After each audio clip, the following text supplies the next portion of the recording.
Today is the day where we see books that can be read under 6 hours because I am already like 10 books behind what was scheduled, so I am in big trouble. And now that we are almost like half a year, it's the moment to rearrange, to change. So here are books that are really short, really tiny, and that I really loved. For reference, House in the Cerulean Sea will be read on average about 6 hours and 40 minutes. So if you thought that that was quick, then these books are gonna be quicker. And then Stormlight Archive, the first book, Way of Kings, which is the shorter, will be read in around 17 hours. So if you compare those, these are really short. And these 10 books that we will be seeing will be ranked based on how long does it take to read them. I've extracted these time lengths from this web called Reading Length, and we'll see first those that can be read real fast and then the ones that are on the verge of 6 hours. And we will start with The Emperor's Soul by Brandon Sanderson. Honestly, a book that I've read just recently, and it's maybe one of the shortest novellas that I've read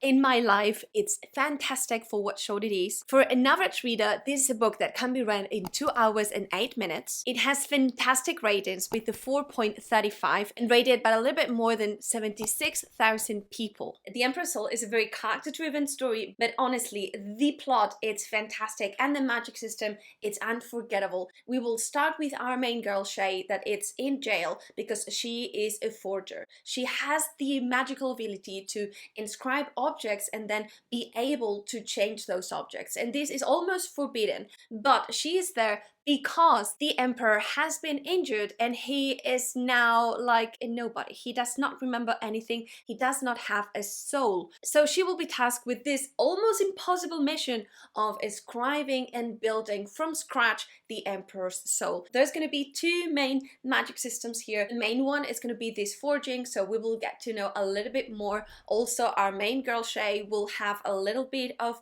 these inscripts for herself, and she can also change her a little bit, and we will also see blood magic. Packed, right? Then we continue with Small Spaces by Catherine Arden, the same writer as The Bear and the Nightingale. This is middle grade, but honestly feels a little bit older. We will have a little bit of a jump here, and for an average reader, this book will be read in 4 hours and 16 minutes. It also has very good ratings. It has a 4.02, and it has been rated by a little bit more than 19,000 users. And Small Spaces will follow our little girl, Olivia. She is a little bit of a misfit, really an introvert, but she has an amazing heart, and she will start this school trip with her friends, and something very scary will start to happen. This is surprisingly chilling, and if you don't like scarecrows, or if that is kind of like your trigger, then don't read this. We will keep that reading length with Nettle and Bone, which on average will be read in 4 hours and 16 minutes. It has way less ratings than the books that we've been seeing before because it has been rated by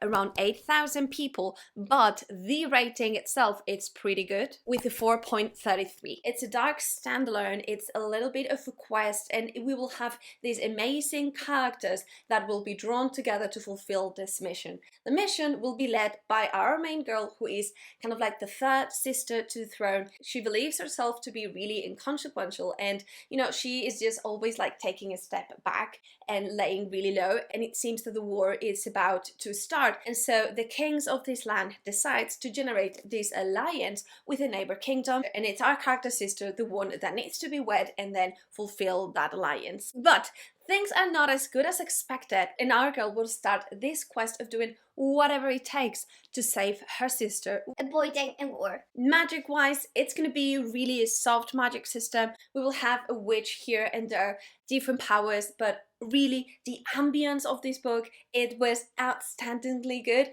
And also, although the theme it's a little bit dark, overall it was a little bit hopeful and light on tone. And now we do a little bit of a jump as well with Enchantment of Ravens, which an average reader will read in around 5 hours. And from now onwards, the rest of the books that we will be seeing will be around that range, 5 to 6, because all of them are under 6 hours. And Enchantment of Ravens, it's widely known. It has a 3.65 and it has been rated by a little bit more than 70,000 users. And An Enchantment of Ravens will follow the story of our girl that lives in this Fae world. And in this world, the Fae don't do anything, and they leave a lot of stuff for the humans. And our girl, it's one of those humans that will take care of the drawings talents. She is an artist, and so she one day will have this task of drawing this powerful fae, but something happens afterwards that will set our girl in a terrible danger, and she will need to, you know, unravel this situation. It has a lovely romance, it's a very cozy and almost a happy read, and we change gears a little bit to a paranormal story called I Am a Legend. I really enjoyed it. It's really short. It seems that you can read it in around 5 hours and 17 minutes, which is specific. And the story will follow our main character that finds himself to be the only man alive on the earth. The thing is that although he is the only one alive, he's not alone, because there's these zombie vampires that are really consuming the land. And it's mainly his story and how he moves through this terrible situation, right? Like seeing people that he loves, that it's turned now, and what will happen to him. Will he find a solution? Or what will happen to him? And now we have a book that I am not sure I really agree with how short this is, but I reckon I read it pretty fast because of how really engaging it was, and that it's Six of Crows. In theory, Six of Crows will be read in around 5 hours and 20 minutes. Of course, fantastic reviews, 4.49, and it has been rated by a bunch of people, like a lot of people, more than 500,000 people, so you can trust this. And Six of Crows happen in the same world as Shadow and Bone, so it's part of the Grishaverse, but it's really taken apart. In this series, we won't be having a lot of magic. We will mainly be following 6 main characters as they do a heist. They are really great characters, and they are kind of like the leaders of this band that is emerging in the city, and they decide that if they are able to get this magical thing, they will be really rich, and you know, like their life will be easier. A standalone that you can read also in 5 hours and 20 minutes, we have The Wicked Deep. This is a somewhat dark and spooky story. It has a 3.85.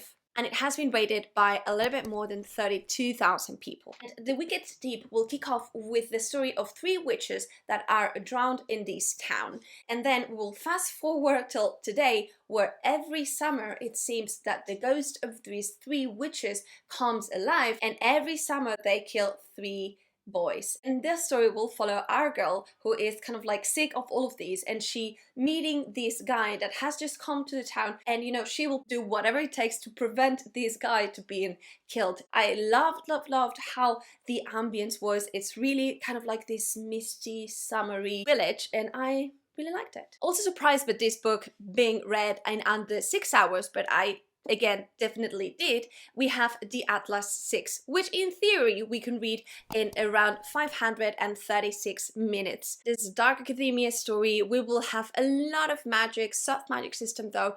It's a story that it's very fast paced, and although it has 6 characters, for me it was more plot driven than character driven, because these characters at times felt similar. Like I knew some of them, but not all of them. So it's a blend, but leaning a little bit towards the plot-driven side. And this story will kick off with this professor taking care of the Library of Alexandria. And it seems that every year there's some tournaments of the sort to see who can be also a keeper of this library, and he every year recruits 6 very powerful mages, and the story will unfold from there. And we go now to a paranormal romance, a rom-com that absolutely stole my heart last year, which is Payback's a Witch. On average, this book will be read in 5 hours and 36 minutes, and it has been rated with a 3.70 by almost 13,000 users. I love this book so much. It's a little bit of a blend between the chilling adventures of Sabrina and Harry Potter and the Goblet of Fire. Yes, you heard correctly. This is also a queer story, and we will be talking about our girl who is a witch. However, in this world, you can only perform magic if you live within the borders of this small town, and our girl has just run away. She had a really traumatic experience in the past, and she, you know, just left off and she went to the big city. But periodically she goes to her town, because every now and then there's this set of tournaments that are being held in order to distribute the power between the different witch houses, and the house of our witch is kind of like the referee. She is not really playing, but she has always been there to manage and ensure that everything goes fine. And our girl will this year be the referee of this set of tournaments. It's a lovely story, honestly. It's lighthearted, it's very, very, very fun, and I really loved it. Then we have Gallant, a story that can be read in 5 hours and 52 minutes, so just there, like to the limit. Very dark, almost middle grade story that will follow a little girl called Olivia. It currently has a rating of 3.84 and it has been given by a little bit more than 41,000 people. And Gallant will be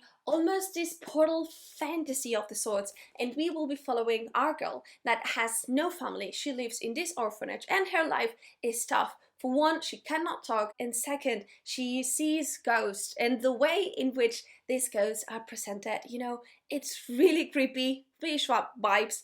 And one day she receives a letter from their family calling her to go to their family home called Gallant. And so upon arriving, she discovers that her family did not know that she existed. And so from that point onward, she will be discovering this house, because it seems that beyond this wall, there's other house, also Gallant, but things are really twisted inside. It's almost like an upside down kind of story. And last but not least, we have To Kill a Kingdom, a standalone that honestly have one of the best beginnings that I've read in my life. Really engaging. It can be read as well within 5 hours and 52 minutes, so not bad. And it's a story about a siren and a siren hunter. It's also a widely known standalone, and it has been rated by a little bit more than 1,025 users, who rated the book with a 3.81. And To Kill a Kingdom is going to be a little bit of a blend between a quest and also an enemies to lovers story, with an incredible slow burn, which I really, really enjoyed. It will follow our girl, who is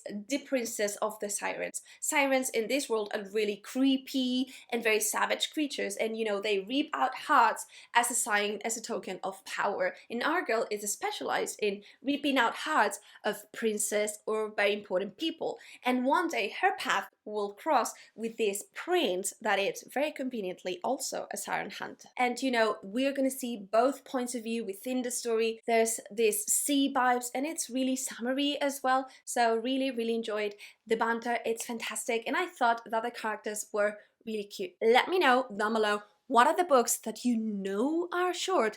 Because as I say at the beginning, I'm really behind my goals. So please share with me or other books that you might have in your TBR and that happen to be also short. It does not need to be in terms of reading length, but just pages. If you like this video, give it a thumbs up. If you want to see more videos like this one, subscribe to the channel. And if you're looking for low commitment books, meaning standalones, I will link down below in the description to videos that I've done with standalone recommendations based on moods.